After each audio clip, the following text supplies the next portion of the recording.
patay iyang banhaw, ug ang buhi iyang lalino.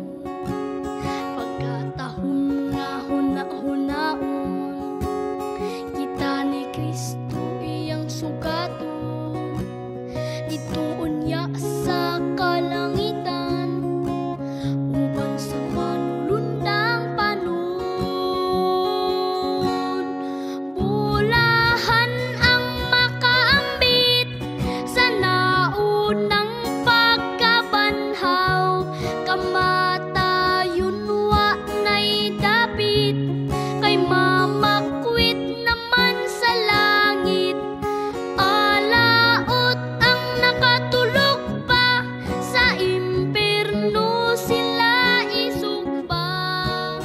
Ikaduhang pagkabanhaw, dito sila makapanghupang. O igsuon, ikaw akong dasigon, sa pag-alagad magapadayon.